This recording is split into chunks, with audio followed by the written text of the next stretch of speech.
Hello and welcome to my channel kids. I am back again with a new video in which we are going to discuss exercise part of lesson number 6, the wind and the leaves. You remember this chapter? We read it in our last video. Let's begin with me. Word meaning. So first word is meadows. Meadows means a field covered in grass. यानी कि पूरे fields जो होते हैं grass से भरे होते हैं, हरे हरे घास के मैदान जो होते हैं उनको हम मेडोज बोलते हैं. Fluttering means moving lightly and quickly, बहुत जल्दी जल्दी मूव होना. जैसे लीव्स जो होते हैं वो हवा में फ्लटर करते हैं, यानी कि उड़ते हैं और बहुत जल्दी जल्दी गिरते हैं पेड़ों से, तो उसको बोलते हैं फ्लटरिंग. ब्रूक मीन्स होता है स्मॉल रिवर्स, छोटी छोटी सी नदियां सी बन जाती हैं, उसको बोलते हैं brook. Farewell, the act of saying good bye to somebody. किसी को बाय कहने का जो एक्ट होता है, जैसे कोई कहीं जाता है उसको हम बाय बोलते हैं, उसको फेयरवेल देते हैं. Fleecy means made of soft material, यानी बहुत ही सॉफ्ट मटेरियल से कोई चीज बनी होती है, उसको फ्लीसी बोलते हैं. वेल मतलब वैली, यानी माउंटेन्स के बीच में जो छोटी छोटी हिल्स होती हैं जिनके ऊपर बहुत अच्छे फ्लावर्स वगैरह लगे होते हैं, बहुत ही अच्छे सीन्स होते हैं वहां पे, उसको वैली बोलते हैं. वर्लिंग मतलब होता है spinning around quickly in a circle. कोई भी चीज सर्कुलर मोशन में गोल गोल घूमती है तो उसको वर्लिंग बोलते हैं. जैसे यहाँ पर लीव्स के बारे में बोला गया है कि लीव्स जो है विंड में वर्ल करती हैं, यानी गोल गोल घूमती हैं. अर्दी मीन्स लाइक अर्थ और सॉइल, यानी जो भी मिट्टी की चीजें होती हैं उनके लिए हम अर्दी वर्ड यूज कर सकते हैं. Coverlet means a type of bedspread to cover the bed. किसी भी चीज को, जैसे बेड को कवर करते हैं हम, जैसे बेड के ऊपर चादर बिछाते हैं या किसी चीज को कवर करते हैं, बेड को कवर करते हैं, तो उसके लिए कवरलेट वर्ड का यूज किया जाता है. First question we are given tick the correct answer. यहाँ पर आपको कुछ ऑप्शंस दिए हुए हैं, हर क्वेश्चन के साथ आपको राइट आंसर पे टिक करना है. सो first question is the pome talks about the dash season. इस पोम में हमने कौन से सीजन के बारे में पढ़ा है?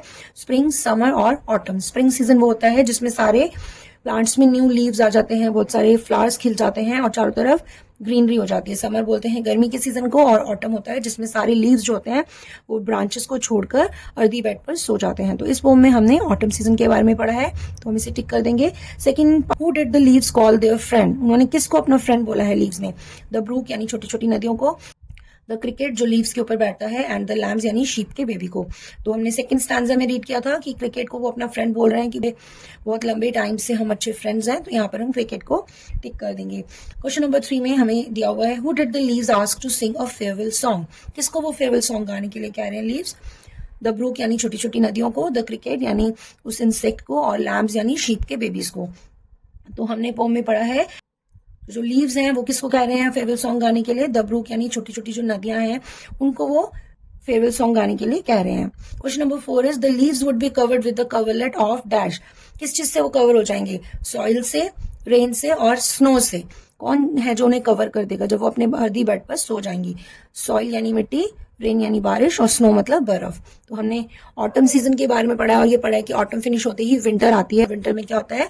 स्नोफॉल होती है. उस स्नोफॉल में जो सारे लीव्स अर्दी बेड पे सो जाते हैं, स्नो उनको कवर कर देती है, तो इस पे हम स्नो पे टिक कर देंगे. सो क्वेश्चन नंबर बी है आंसर द फॉलोइंग क्वेश्चंस, जिसमें कुछ क्वेश्चंस के हमें आंसर्स देने हैं. So first question is what did the winds ask the leaves to do. जो विंड्स थी उन्होंने पत्तियों को, उन लीव्स को क्या बोला करने के लिए? सो आंसर है the winds asked the leaves to fly over the meadows along with them because summer has gone. जो विंड्स थी, हवाएं जो चल रही थी बहुत तेज तेज, उन्होंने सारी पत्तियों को बोला कि मेरे साथ आओ और उन ग्रीन मैदानों में चलो, क्योंकि जो समर है वो जा चुकी है. Question number 2 is how do the leaves look when they are old and ready to drop. जब लीव्स ओल्ड हो गई थी तो वो कैसी लग रही थी, और वो जब गिरने के लिए तैयार थी, यानी जब लीव्स होती हैं ओल्ड हो जाती हैं तो उनका कलर कैसा हो जाता है, और वो लीव्स जो होती हैं वो प्लांट्स की ब्रांचेस को छोड़ देती हैं. तो यहाँ पर ये पूछा गया है आपसे क्वेश्चन में कि लीव्स कैसी लग रही थी जब वो ओल्ड हो गई थी और जब वो प्लांट्स की ब्रांचेस को छोड़ने वाली थी. So answer is the leaves dry up and turns red and yellow in color. Question number 3 is what did the leaves do on hearing the wind's loud call. जो leaves थी उन्होंने क्या किया जब उन्होंने wind की उस ऊंची आवाज को सुना. loud call मतलब ऊंची आवाज को. जब wind ने उनको बुलाया तो leaves ने क्या किया? So we'll write the answer. The leaves came down fluttering. leaves जो थी वो नीचे आई, fluttering मतलब हवा के साथ लहराती हुई, लहलाती हुई, and danced and flew over the brown fields. ऐसे लग रहा था जैसे वो डांस कर रही हैं, ब्राउन ब्राउन फील्ड्स में वो उड़ रही थी. एंड मेकिंग फेमिलियर साउंड्स मतलब कि जब लीव्स उड़ती हैं तो उनके उड़ने से आवाज आती है ना, तो वो उस तरीके की आवाज को कर रही थी. Question number 4 is who all did the leaves bid farewell to. यानी कि लीव्स ने किन किन से बोला कि हमें फेयरवेल दो. बिड मतलब होता है बोलना. उन्होंने किस किस से बोला कि फेयरवेल हमें दो? Answer is the leaves bid farewell to the cricket, little brook and the lambs. Cricket एक इंसेक्ट है जो उन लीव्स के ऊपर बैठता था, लिटिल ब्रूक मतलब छोटी छोटी नदियाँ, और लैम्स मतलब शीप के बेबीज। तो लीव्स ने इन सबको फेयरवेल के लिए बोला था। Question number 5 is why were the leaves content when winter came. जो लीव्स थे वो कंटेंट मतलब खुश क्यों थे, इतने संतुष्ट क्यों थे जब विंटर आ गई थी। The leaves were content because they had done their work and now was time for them to sleep. अब यहाँ पर आप सोचेंगे कि लीव्स का क्या काम होता है, क्या काम करते हैं लीव्स। तो लीव्स आप सबको पता होगा कि लीव्स जो है वो प्लांट के लिए फूड बनाते हैं। लीव्स को हम प्लांट का किचन भी बोलते हैं। तो जिस सीजन तक लीव प्लांट के साथ रहते हैं पूरे प्लांट के लिए फूड बनाते हैं through the process of photosynthesis. तो वो फूड बनाते हैं और पूरा स्टोर करके रखते हैं और पूरे प्लांट को वो हेल्दी बना के रखते हैं। लेकिन जब सीज़न ऑफ हो जाता है, लीव्स ड्राई हो जाते हैं, तो वो उस प्लांट की ब्रांचेस को छोड़ देते हैं और वो अर्दी बेड में सो जाते हैं। तो आंसर हम यहाँ पे यही बता रहे हैं हमें कि जो लीव्स हैं वो बहुत ज़्यादा खुश इसलिए हैं क्योंकि उनका जो काम था उन्होंने वो कर दिया है और अब ये टाइम आ चुका है कि वो अपने उस अर्दी बेड पे जाकर सो जाएं। और नेक्स्ट यहाँ पे क्वेश्चन नंबर सी है, answer the following questions with reference to context. आपको यहाँ पर एक स्टैंजा में से एक लाइन दी हुई है, इसको आपको रीड करके अच्छे से समझना है और आंसर्स देने हैं इन क्वेश्चंस के।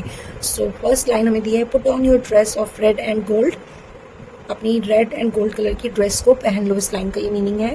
तो हम इसके क्वेश्चंस के आंसर देखते हैं। रेफरेंस टू कॉन्टेक्स्ट का first question is who is the speaker of the above line. कौन है इस लाइन का स्पीकर जिसने ये बोला है कि अपनी रेड एंड गोल्ड कलर की ड्रेस को पहन लो। So answer is the wind. Wind जो थी उसने लीव से बोला था ना कि अपनी गोल्ड और रेड कलर की ड्रेस को पहन लो। Second question is who is referred to in the above line. किससे बोली जा रही है ये बात। Answer is the leaves. Wind जो है ये बात किसको बोल रही है कि अपने रेड एंड गोल्ड कलर की ड्रेस पहन लो, लीव्स को बोल रही है। Question C is what do the colours red and gold signify. इसका क्वेश्चन का मीनिंग है कि कलर जो रेड एंड गोल्ड है लीव्स का, किस चीज को वो सिग्निफाई कर रहा है, दिखाता है यहाँ पे। It signifies drying up of leaves getting ready to fall and that the autumn has arrived. इसका मीनिंग ये है कि जब leaves yellow and golden colour के हो जाते हैं, ड्राई हो जाते हैं, ब्रांचेस से गिरने के लिए रेडी हो गए हैं। क्यों रेडी हो गए हैं, क्योंकि आप सबको पता है कि समर्स फिनिश होती हैं और ऑटम्स आते हैं। तो वही ऑटम का मतलब होता है पतझड़। पतझड़ मतलब जितने भी लीव्स हैं वो सारे ट्रीज से, प्लांट से झड़ जाते हैं, मतलब गिर जाते हैं, फॉल हो जाते हैं। तो इसलिए यहाँ पर भी यही बोला गया है कि जो लीव्स ड्राई हो जाते हैं, येलो एंड गोल्डन कलर के हो जाते हैं, वो रेडी हो जाते हैं अपनी ब्रांचेस को, ट्रीज को छोड़ने के लिए। और इससे हमें ये भी पता चलता है कि जो ऑटम सीजन है वो आ चुका है। Now second reference to context is Only we have watched you in vale and glade, say will you dream of our loving shade। अब इसका मीनिंग यही है कि हमने बहुत प्यार से तुम्हें देखा है उन वैलीज में और उन खुले मैदानों में घूमते हुए।